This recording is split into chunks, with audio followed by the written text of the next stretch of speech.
Typing coaching centre में विजय का पहला दिन था। वह अपनी सीट पर बैठा टाइपिंग सीखने के लिए नियमावली पुस्तिका पढ़ रहा था।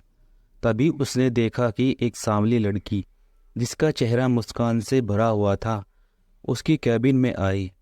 वह उसके पास वाली सीट पर बैठ गई और टाइपिंग करने लगी। विजय का मन टाइपिंग में नहीं लग रहा था। वह बस उसे देखते रहना चाहता था। लड़की ने उसे घूरते हुए देखा और पूछा, क्या देख रहे हो? विजय ने थोड़ी झिझक के साथ कहा, आपको टाइप करते हुए देख रहा हूँ। लड़की ने व्यंग्यात्मक स्वर में कहा, टाइपिंग सीखने आए हो या कुछ और?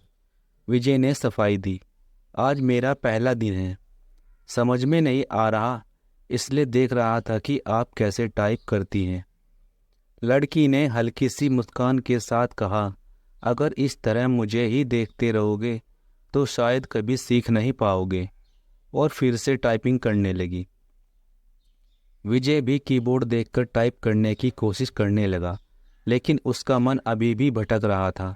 वह किसी तरह लड़की से बात करने का बहाना ढूंढ रहा था। कुछ देर बाद उसने गलती से टाइपराइटर का रिबन फंसा दिया।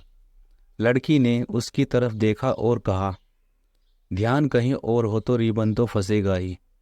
वह रिबन ठीक करने लगी और विजय उसे निहारता रहा। जैसे ही वह रिबन ठीक उठाने के लिए झुकी, उसकी चुन्नी गिर गई और विजय की नज़र अनजाने में उसके गले की ओर चली गई। वह सक पका गया। लड़की ने रिबन ठीक किया और कहा, लो ठीक हो गया। विजय का ध्यान कहीं और था। वह सोच रहा था कि कैसे उससे बात आगे बढ़ाई जाए। ख्वाबों में खोया हुआ विजय। रात विजय को नींद नहीं आई। वह छत पर टहलने लगा, तारे गिनने लगा और आसमान से बातें करने लगा। उसने कविताएं लिखना शुरू कर दिया, जिसमें उसने अपनी भावनाओं को उकेरा। उसे अब हर चीज में सरिता ही नजर आने लगी। अगले दिन विजय ने सरिता से कहा, आप एक कविता लिखिए, क्या आप इसे पढ़ेंगी? सरिता ने थोड़ी हैरानी से कहा, कविता मेरे बारे में? विजय ने कविता उसे सौंप दी। सविता ने कविता पढ़ी और हल्के से मुस्कुरा दी। विजय ने उसकी मुस्कान को देखकर कहा, मैं चाहता हूं कि आप इसे टाइप कर दें, इसे छपने के लिए भेजना है। सरिता ने कविता टाइप की और विजय को वापस दे दी। ज्योतिषी के पास विजय को इस बात की चिंता सता रही थी कि सरिता उससे प्यार करती है या नहीं। वह इस उलझन से परेशान होकर ज्योतिषी के पास चला गया। पंडित जी, मेरी कुंडली में प्रेम है क्या? उसने सीधे सवाल किया। ज्योतिषी ने कुंडली देखकर कहा, प्रेम तो है, परंतु बाधाएं भी हैं। विजय ने तुरंत पूछा, क्या मुझे प्रेम विवाह का योग है? ज्योतिषी ने कुछ सोचते हुए कहा, है, परंतु तुम्हें कुछ पूजा पाठ और उपाय करने होंगे। विजय ने गुस्से में कहा, आपने पहले भी कहा था, नौकरी नहीं मिली, अब प्रेम के लिए भी सब। वह उठकर वहां से चला गया। सरिता का गायब हो जाना। कुछ दिनों बाद सरिता टाइपिंग स्कूल नहीं आई।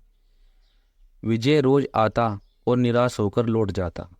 8वें दिन जब सरिता आई तो उसने विजय से कहा, मैं कुछ दिनों के लिए घर पर थी, कुछ पारिवारिक समस्याएं थी। विजय ने चिंता से पूछा, क्या हुआ सरिता ने गंभीर स्वर में कहा, मेरी बहन से भाग गई है, हम सब बहुत परेशान हैं।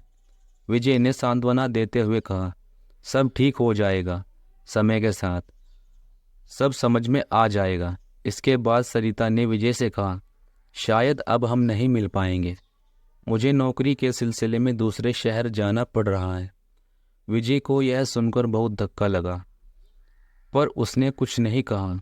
उसने सोचा कि सरिता को जाने से रोकने का कोई तरीका ढूंढे, लेकिन उसे कुछ सूझा नहीं। विजय का संघर्ष सरिता